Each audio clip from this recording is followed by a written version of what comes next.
సార్వత్రిక ఎన్నికలు దగ్గర పడుతున్న కొద్దీ ఆంధ్రప్రదేశ్లో ఉన్నటువంటి ప్రతి రాజకీయ నాయకుడు కూడా బిజీగా ఎన్నికల ప్రచారంలో పాల్గొంటున్నటువంటి నేపథ్యంలో జగన్మోహన్ రెడ్డి మాత్రం ఒకరోజు ఎన్నికల ప్రచారానికి బ్రేక్ ఇచ్చారు. ఒక రోజంతా ఆయన బస్సుకే పరిమితం అయిపోయారు.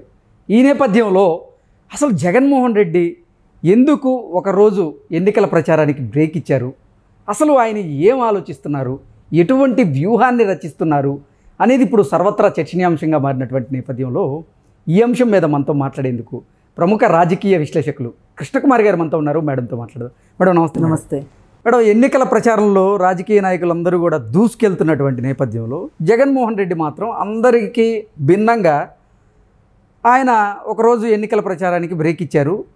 ఒక రోజంతా బస్కే పరిమితం అయిపోయారు. ఈ నేపథ్యంలో అందరూ ఏంటి ఎన్నికల దగ్గర పడుతున్న జగన్మోహన్ రెడ్డి ఎన్నికల ప్రచారానికి ఎందుకు బ్రేక్ ఇచ్చారు, అసలు ఏం ఆలోచిస్తున్నాడు, ఆయన వ్యూహం ఏంటి అనేది ఇప్పుడు అందరిలో ఒక పెద్ద చర్చ మొదలైంది. మేడం, ఏంటి అసలు దీనికి కారణం ఏంటంటే ఏం చెప్తారు? అంటే కొంపదీసి కోల్కతా తరహా వీల్ చైర్ రాజకీయాన్ని ఏమన్నా ఆంధ్రప్రదేశ్కి తీసుకురాబోతున్నారా? అందుకే వ్యూహాత్మక భవనం అంటే ఆయన ఎవరిని నమ్మడండి. దానిలో భాగంగానే ఇప్పుడు ఒకళ్ళ మీద ఒకళ్ళకి కౌంటర్ చెక్ పెడతా ఉంటాడు. అలాగే ఇప్పుడు దగ్గరకు వస్తున్న ఎన్నికలు, ఇవాళ ఆల్రెడీ 2వ తారీఖు, 13వ తారీఖు ఎలక్షను, అంటే ఆ రోజు తీసేయాలి, 13వ తారీఖు తీసేయాలి. ఇంకెన్ని రోజులు ఉన్నాయండి? గట్టిగా 10 రోజులు. గట్టిగా 10 రోజులు, 9 రోజులు ప్రచారం చేసుకోవచ్చు. ఈ 9-10 రోజుల్లో ఏంటి మనం ఏం చేయగలం, ఎవరెవరిని ఎక్కడ పని చేయించాలి, ఎవరెవరిని ఎక్కడ పని చేయకుండా ఆపాలి. ఇప్పుడు రోజా ఉంది, ఈసారి రోజా ఎట్టి పరిస్థితుల్లో గెలవకూడదు. అది జగన్మోహన్ రెడ్డి ఉద్దేశం కూడా. నిజంగా జగన్మోహన్ రెడ్డి తలుచుకుంటే పెద్దిరెడ్డి రామచంద్రారెడ్డి ఆగడా అండి? ఇప్పుడు ఇలా చెయ్యొద్దు, ఇది పార్టీకి నష్టము అంటే పెద్దిరెడ్డి రామచంద్రారెడ్డి మాట వినడా? ఈ పార్టీకి పెద్దిరెడ్డి రామచంద్రారెడ్డి అధ్యక్షుడా, జగన్మోహన్ రెడ్డి అధ్యక్షుడా? ఇప్పుడు రోజే చెప్తా ఉంది, నాకు వాళ్ళు సహకరించట్లేదు, వీళ్ళు సహకరించట్లేదు, ఈ మొత్తానికి అసలు కారణం పెద్దిరెడ్డి రామచంద్రారెడ్డి అని ఆమె చెప్తానే ఉంది. ఎవరైనా సహాయ నిరాకరణ చేస్తుంటే కూడా కాసేపేమో నేను ఈ ఎలక్షన్ చేయలేను మొర్రో అని కాడి కింద పడేయటం, మళ్ళీనేమో కాసేపు ఎవరైతే చేయను అంటున్నారో వాళ్ళని వదిలేసేసి వేరే వాళ్ళని పిలిపించుకొని వాళ్ళతో చేయించుకోవటం. అంటే ఇప్పుడు చాలామంది ఏంటి అంటే వాళ్ళకి బొట్లు, కాటుకలు, గంధాలు పెట్టి పిలిస్తే కానీ రారు. ఏమేంటంటే ఇది పార్టీ కోసం, నేను పార్టీ ఎమ్మెల్యేని, ఏం పార్టీ కోసం రారా వీళ్ళని నేను పిలిచేది ఏంటి అని అహంభావం ఈవిడిది. అందుకని అట్లాంటి వాళ్ళు ఏదైనా కొంచెం ఓవర్ చేస్తున్నారు, ఎక్స్ట్రాలు చేస్తున్నారు అన్నప్పుడు ఈమె ఇంకొంచెం ఎక్స్ట్రాలు చేసే మనస్తత్వం. ఇప్పుడు రోజా మనస్తత్వం ఎట్లాంటిదంటే ఎవరన్నా రెచ్చగొడితే రెచ్చిపోయే మనస్తత్వం. దీనివల్ల నాకు నష్టం ఏంటి, లాభం ఏంటి, మంచి ఏంటి, చెడు ఏంటి, రేపు ఏం జరగబోతుంది, ఇవన్నీ ఆలోచించే తెలివితేటలు లేవు రోజా దగ్గర. ఎవరు రెచ్చగొడితే వాళ్ళు. ఒకానొక టైంలో చూడండి, చంద్రబాబు నాయుడు ఇంత మాట్లాడమంటే ఇంత మాట్లాడేది. అందుకని ఇంత మాట్లాడే ఆవిడ్ని ఆపరేషన్ ఆకర్ష్ పేరుతోటి రాజశేఖర్ రెడ్డి తన పార్టీలోకి తెచ్చుకున్నాడు. తెచ్చుకున్న తర్వాత మరి ఆయన ఉంటే ఎలా ఉండేదో మనం చెప్పలేం, కానీ ఆయన చనిపోయాడు. ఇప్పుడు కొడుక్కి అధికారం వచ్చింది, కొడుకు పార్టీలో కొనసాగింది ఆవిడ.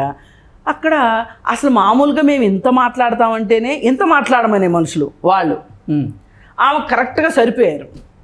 అక్కడ ఎన్ని చెయ్యొచ్చో కళ్ళు దాగిన కోతుల్లాగా తయారయ్యారు. అక్కడ ఒక బ్యాచ్ తయారయ్యారు. ఇది తెలుగుదేశం నుంచి వెళ్ళిన బ్యాచ్ ఇది. ఆమెకి కరెక్ట్గా ఆమె మనస్తత్వానికి అక్కడ దొరికిన ప్లాట్ఫామ్కి పర్ఫెక్ట్గా సెట్ అయిపోయింది. అక్కడ ఆ వీరంగాలన్నీ వేసేసింది, అయిపోయింది. ఇప్పుడు ఈ పరిస్థితుల్లో రోజాని ఎట్లా డౌన్ చేయాలి అనేది కూడా అక్కడ ఆలోచిస్తున్నారు. ఇట్లాంటి క్యాండిడేట్లు ఉన్నారు కొంతమంది. జగన్కి తన పార్టీ తరఫున వాళ్ళు గెలవకపోయినా పర్వాలా, వాళ్ళు ఓడిపోవడమే కావాలి జగన్కి. అలాంటి బ్యాచ్లో ఈ రోజా ఉంది. మరి ఇట్లాంటి వాళ్ళందరికీ చెక్ పెట్టాలి అంటే రోజంతా ప్రచారం చేసి సాయంకాలం కూర్చుని అలసిపోయి, ఇవాళ ఆంధ్రప్రదేశ్ ఎండలు ఎట్లా ఉన్నాయి? ఆయన పాపం అందరికంటే చిన్నోడు జగన్మోహన్ రెడ్డి, కానీ అందరికంటే పెద్దోడు ఎట్లా రెస్ట్ తీసుకునే విషయంలో. ఇప్పుడు పరిపాలన విషయంలో కూడా మనం గమనించాం కదా, ప్యాలెస్ దాటి చాలా తక్కువ సార్లు బయటకు వచ్చాడు. ఆ వచ్చిన తక్కువ సార్లు కూడా తాడేపల్లి నుంచి తెనాలికి హెలికాప్టర్లో వెళ్ళాడు. రోడ్డు మార్గంలో ఖచ్చితంగా 1 గంట అండి తిప్పి కొడితే మంగళగిరి నుంచి వెళ్ళటానికి. అలాంటిది అంటే తొందరగా వెళ్తే అక్కడ నేను పబ్జీ ఆడుకోవడానికి టైం ఉంటుంది, అందుకే నేను హెలికాప్టర్లో వెళ్తా అంటూ కూడా కొంతమంది ఆరోపణలు చేస్తున్నారు కదా మేడం. వాళ్ళు ఆరోపణలు చేయటం, నేను అంత ఆరోపణలు నేను చేయలేనులే కానీ, నేను చూడండి నేను చెప్పలేనులే కానీ, అది కాదు ఇక్కడ పాయింట్. ఆయన అలసిపోవటం ఆయనకి ఇష్టం ఉండదు. ఓకే, అందుకోసం ఏంటంటే రెస్ట్ మోడ్లో ఉండాలనుకుంటాడు. మరి రెస్ట్ మోడ్లో ఉన్నప్పుడే ఆయనకి మంచి అద్భుతమైన ఐడియాలు వస్తుంటాయి. ఆ ఐడియాలే వ్యూహాలు. ఇప్పుడు చంద్రబాబు నాయుడు లాగా రోజంతా ఉస్సు బుస్సు అని తిరిగి సాయంకాలం వచ్చేసరికి అలసిపోయి ఎవరో ఒకరు నిర్ణయాలు తీసుకుంటే ఆ నిర్ణయాలను ఎస్ ఓకే ప్రొసీడ్ అంటే మంచి అవ్వచ్చు, చెడు అవ్వచ్చు, మంచి ఫలితాలు ఇవ్వచ్చు, చెడు ఫలితాలు ఇవ్వచ్చు. కానీ జగన్ ఏదైనా ఒక స్ట్రాటజీ చేశాడంటే అది ఎదురు కొట్టడానికి వీలు లేదనేది ఆయన నమ్మకం. ఎదురవుతాయా ఎదురు కొడతాయా లేదా అనేది కాలం చాలాసార్లు నిరూపించింది. ఆయన అవన్నీ మనకు పట్టవు, మనకి ఏ రోజుకి ఆ రోజే. ఈరోజు ఆయన రెస్ట్ తీసుకొని మరి మీరన్నట్లు ఏమన్నా ఒక కొత్త తరహా నాటకానికి తెరదేద్దాం అనుకుంటున్నారా, లేకపోతే నేను చెప్పినట్టు ఎవరెవరిని ఓడించాలి ఎవరెవరిని గెలిపించాలి అనేదా, లేకపోతే కరెక్ట్గా మీరు గమనించండి, అనంతపురం దగ్గర కంటైనర్లు దొరికినాయి, ఈయన రెస్ట్ తీసుకుంటున్నాడు. మరి ఆ డబ్బులకి ఈయనకి ఏమన్నా సంబంధం ఉందా? ఓకే, కరెక్ట్గా సెట్ అయింది, ఇక్కడ వ్యవహారం సెట్ అయింది. మరి ఇంకొన్ని వార్తలు కూడా వస్తున్నాయి. టీడీపీ కూటమి మేనిఫెస్టో ఎప్పుడైతే ప్రకటించిందో ఆ మేనిఫెస్టో చూశాక జగన్మోహన్ రెడ్డిలో ఉన్న ఓటమి భయం ఇంకా పెరిగిందని, ఒక అసహనం అసంతృప్తి ఆయనలో మొదలయ్యాయి. అందుకే ఆ కూటమి మేనిఫెస్టో కంటే కూడా ఇంకా నా మేనిఫెస్టోలో ఏదైనా మార్పులు చేర్పులు చేయాలా, ఎటువంటి మార్పులు చేర్పులు చేస్తే ప్రజల్ని నేను ప్రసన్నం చేసుకోగలను అనే రకంగా కూడా ఆలోచిస్తున్నారు అంటూ కొన్ని వార్తలు వస్తూ ఉన్నాయి. ఇప్పుడు మేనిఫెస్టో ఎట్లాగో మీ చేతికి దొరుకుతుంది, మేనిఫెస్టోలో పెట్టని కూడా చాలా ఉన్నాయి. అవి నేను ఇప్పుడు నా నోటుతో చెప్తాను, అసలు నా నోట్లోంచి వచ్చిందంటే అది జరిగి తీరుతుంది అనే విధంగా రేపటి నుంచి ప్రచారం జరిగిన ఆశ్చర్యపోవక్కర్లా. ఇప్పుడు మేనిఫెస్టోలో పెట్టని ఏంటో చూడాలి అంటే కూడా కొంచెం చూసుకోవాలి కదా. మరి పాపం ఆయనకు అసలే తెలుగు రాదు, ఇంగ్లీష్ రాదు, హిందీ రాదు, పేపర్ మీద రాసి ఇచ్చిన చదవటం రాదు. మరి అన్ని ఆయన కష్టాలు ఆయనకు ఉన్నాయి. ఇప్పుడు మనం ఏదో ఇక్కడ కూర్చుని మాట్లాడటం కాదు కదా, వాళ్ళ కష్టాలు వాళ్ళకు ఉన్నాయి.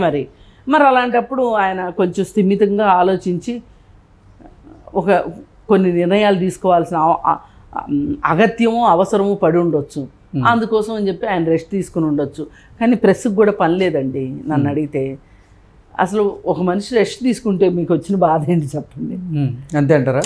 అంతే మరి. అంటే రెస్ట్ తీసుకుంటే ఇబ్బంది లేదు, కానీ అసలు ఎటువంటి వ్యూహాలను రచిస్తున్నారు అనేది ఇప్పుడు అందరికీ అర్థం కాక ఒక తర్జన భర్జన. ఏం అక్కర్లా ఏదో ఒక నిర్ణయం తీసుకుంటాడు అతను. తెలివైన నిర్ణయమే తీసుకోగలడు, అతని దగ్గర ఆ సమర్థత ఉంది. కాకపోతే రెస్ట్ తీసుకుంటా అన్నాడు. అందరికంటే పెద్దోడని నేను ఇందాక చెప్పాను కదా. ఇప్పుడు వయసులో చిన్నోడైనంత మాత్రాన రెస్ట్ తీసుకోకూడదని ఎక్కడా లేదు కదా. అందుకని రెస్ట్ తీసుకుని ఒక రోజు రెస్ట్ తీసుకునివ్వండి, ఏం పోయింది?